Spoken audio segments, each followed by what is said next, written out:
Objections are like monsters under the bed.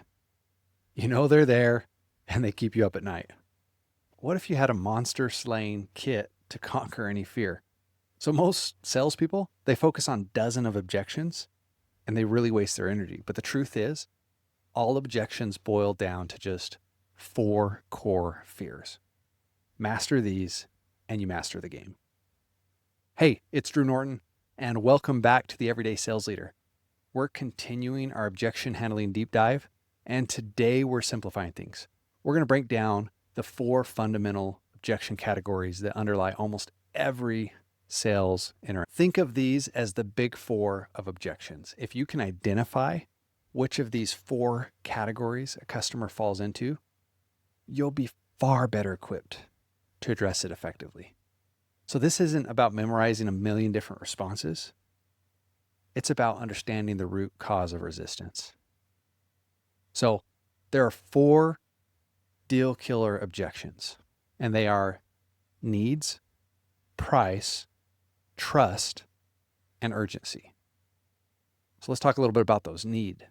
Does the customer believe they actually need your solution? Do they recognize the problem you're actually solving?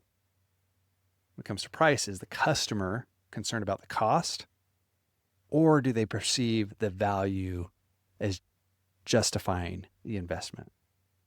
With trust, does the customer actually trust you, your company, your solution? Do they believe you can deliver on your promises? And the 4th one, urgency. Is a customer prioritizing this decision? Do they feel a compelling reason to act right now?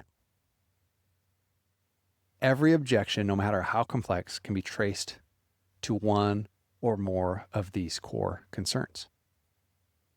So let's start with need and how you can slay it. This is where you have to prove that a problem exists and your solution is the answer.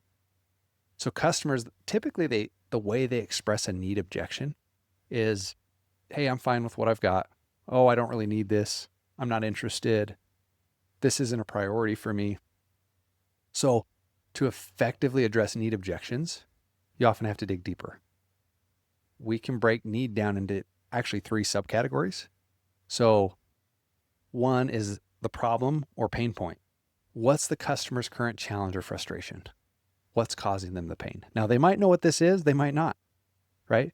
So, hey, what are the biggest challenges you're facing in your business right now? What's costing you the most time, the most money, the most stress? Sometimes I found not even asking about their challenges, just asking, hey, where do you spend the most time in your business? Hey, what's the most expensive things to operate in your business? Hey, what are the things that are the most challenging to deal with? Or what are the biggest headaches that come from doing what you do, right? Where if this is a consumer, we're going to approach it a little bit differently. It might have to be educating them on what some of those things might be or what they might be missing out on by not having your product or service. So then the second subcategory is a gap to the desired outcome. Where does the customer want to be and what's preventing them from getting there? So, right, sometimes you can just ask that, right? What's preventing you? Where do you want to be? Okay, what's preventing you from getting there? Sometimes we have to phrase that a little bit differently, though. Hey, if you could wave a magic wand and change one thing about X, Y, or Z, like what would that look like? And then last is consequences of inaction. What will happen if the customer doesn't solve this problem or close the gap? So, hey, maybe sometimes you give them a little education first and then follow up with, hey, how's this going to impact things if you continue doing things the way you are right now? What do you think you could see now that you might be missing out on by not addressing this? So if you focus on these 3 subcategories, when it comes to needs, the problem or the pain point, the gap from where they are to where they want to go, or third, the consequences of inaction, that's often how you can get past the objection of needs or the fear that comes with that.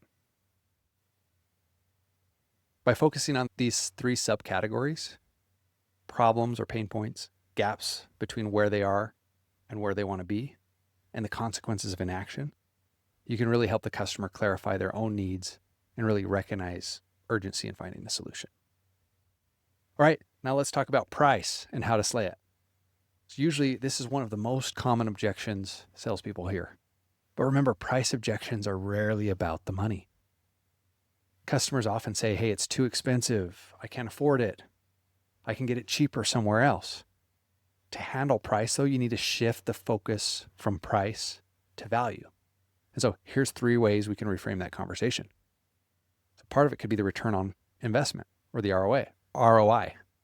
What quantifiable return will a customer receive from your solution? So let's talk about some examples or statements. Hey, how much more revenue, time, efficiency could you gain by implementing this? If you're selling pest control or window washing, it's like, how much time would this get you back on your weekends if you didn't have to do this a couple times a month, right? Or every 2 months, right? So this solution will pay for itself by, such and such date, just through you saving all this time. Okay. So that's one way we can handle price, is just talk about the return on the investment. And the return's not always on their time or on the money. It could sometimes be on their time. It could sometimes be in the stress or headaches they're not going to have to deal with anymore. So let's talk about the cost of inaction. What is it costing the customer not to solve the problem? This really flips the script and makes inaction the expensive option.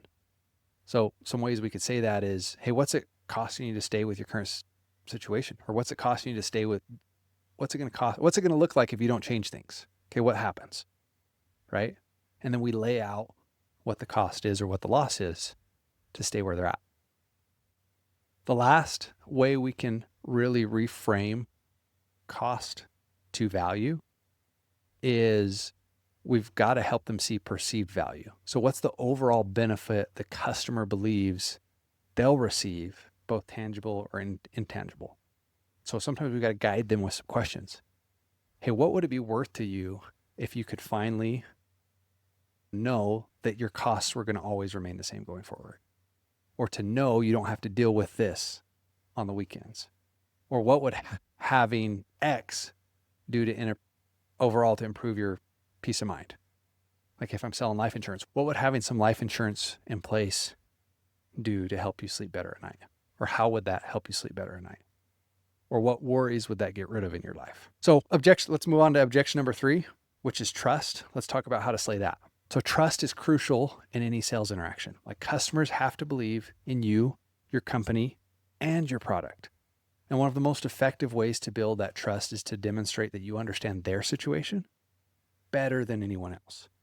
So trust objections are often going to sound something like, hey, I've never heard of you guys before. I'm not sure if this is really going to work. Or sometimes they'll just be blunt and say, I'm not sure, like, why should I believe you? And maybe they won't say it that bluntly.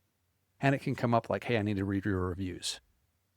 Or do you have some other clients I could speak to? Those could all be ways that they're showing, hey, there's something they don't trust.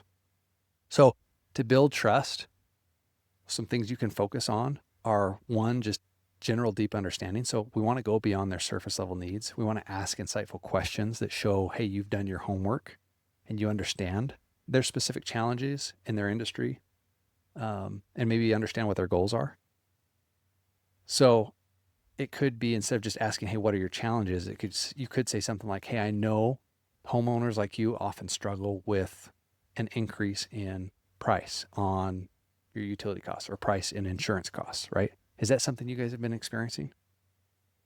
So social proof's another way, sharing testimonials, especially if it's someone they know, case studies, success stories from other customers, demonstrating like, hey, this is someone who is in your shoes and here's what it looks like for them now, and show that you have a proven track record of helping others just like them.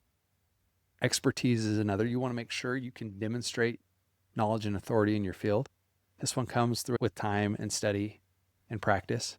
You want to position yourself as a trusted advisor who can provide valuable insights and guidance. It doesn't mean telling people everything they know, but being able to demonstrate, I know what I'm talking about. So transparency is another. And this is sometimes can seem almost to contradict what I just said, but being open and honest about your solution, your pricing, and your process. You want to avoid hype and exaggeration. You want to be willing to admit when you don't know the answers or when you can't solve the problems. Like I found that builds so much trust when you can be transparent, People will often want to work with someone who's transparent just because they know they're going to get what you tell them. Lastly is empathy. You want to show that you actually care about your customers' needs and that you're not just trying to make a sale. Like, we're focused on building a long-term relationship. Typically, the last objection falls under urgency, number 4. So let's talk about how we slay that. So urgency objections, usually they're going to sound something like, hey, I'm too busy right now. Okay, I'm going to think about it. Oh, now's not really a good time. So to create some urgency, you need to help. And this keeps coming up, right? But we need to help the customer understand the consequences of not acting. So that might be highlighting some of their pain points, remind them of the problems that they're currently experiencing, what happens if they don't solve those problems, the negative impact that comes along with that. We want to paint a picture of the future. We want to show them on what they're missing out on, not so much what they're going to gain, but what they're going to miss out on if they delay, if they wait. What opportunities are they going to miss? We want to sometimes it helps to create some scarcity. Now, I'm not for doing this if it can't be done ethically. And if you have a limited time offer or a deadline, use those. Always be honest and transparent. And I've found that if you have a deadline, that sometimes will get someone to move forward. Sometimes just, hey, I don't want to miss out on this deal is a reason for someone to move forward. And often, if we're working in a specific area with specific people, it's the end of the month, end of the quarter, there's often natural deadlines that are going to be there that you can use to help create a sense of urgency and help somebody get off the fence and make a yes or no decision. And lastly, it's, once again, just focus on the cost of an action. As we discussed with price, like, emphasize what it's costing them to stay where they are. So remember, these 4 objections are interconnected. There's sometimes a couple of them that will combine with one another. A customer might say it's too expensive, but their real concern is like, I don't trust that this is going to work. So it might even sound like it's a price or value thing, when the reality is it's like, I don't want to pay for this because I don't believe this is going to do what you say it will. So your job is to use the objection assessment framework. We talked about that last time, being able to know the intensity, the intent, and then isolate the concern. And you can use that strategy to help you identify. And then it's like, okay, now we can, once we know if this is a real concern or not, or if this is an isolated concern or it's connected to others, then it's like, okay, which of the 4 categories did this fall into? So in our next video, we'll start applying these objection handling techniques to really specific steps in the sales inception framework. So make sure you subscribe to the Everyday Sales Leader, hit the notification bell, and join the Everyday Sales Leader community. And then, hey, what's your biggest struggle with these 4 objections? Share your experiences in the comments below. Thanks for watching. And remember, sales is life.